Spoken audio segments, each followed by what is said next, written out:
top 3-4 player in the world.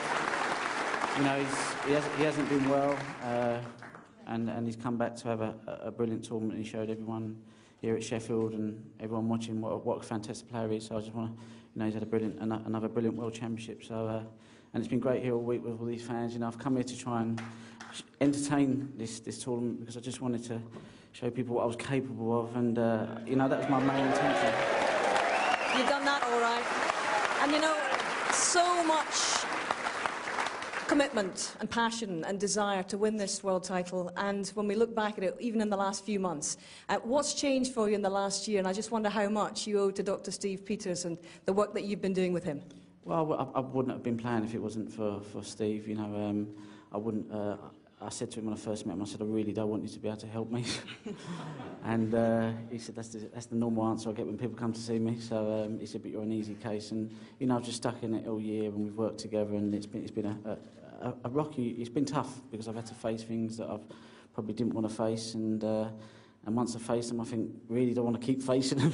Sometimes you just want to run. But I try to give it a go, and I'll give it a go this season. And I've managed to win 3, well, I don't know how many comps I've won, but this just tops it all, you know. So a few people doubted me, but I'd rather them not doubt me. I'll let them know when I'm not ready and when I've gone. But I certainly ain't gone yet.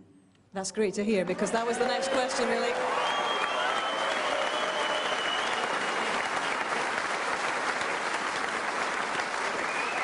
You said after the semi-final, if you could bottle that winning feeling after winning that semi-final, you'd keep playing for 300 years. So what is the plan now? How many more world titles could you target, Ronnie? I'm not going to put a number on it. I'm not even going to make any decisions at the moment. You know, I'm having a good 6 months off. I'm going to enjoy my time with this little man here, my little daughter, and I'm going to have a nice, good break, and I'll assess the situation. But it's all good. So, you know, everything's, well, you know, we just enjoy the moment.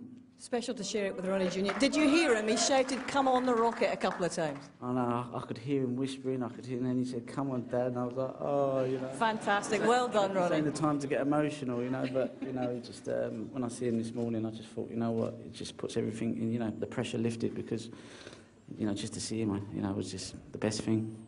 Ronnie and Ronnie Jr., it's been wonderful to see you both here on this arena floor. Congratulations, well done, Ronnie. Your champion, ladies and gentlemen.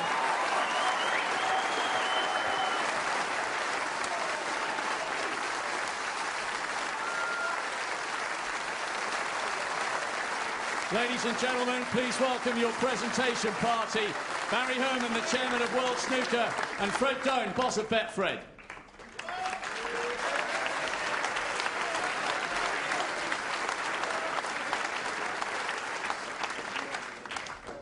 Your runner-up, what a 17 days he's had. What a brilliant end to a tough season. Ladies and gentlemen, your appreciation for Ali Carter.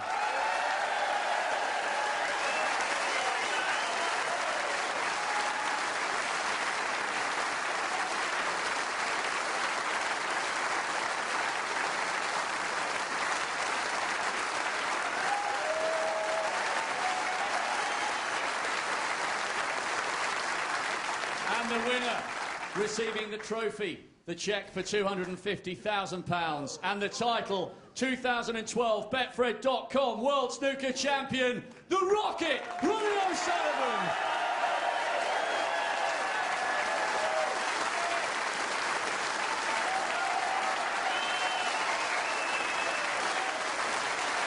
Your champion, Ronnie O'Sullivan.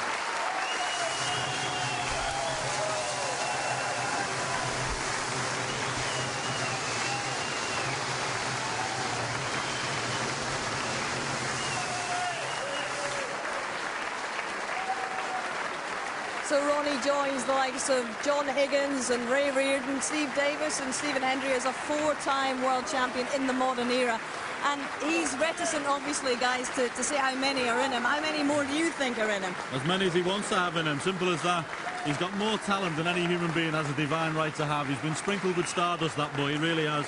And when he puts it all in, he's unplayable at times. That's how good he is.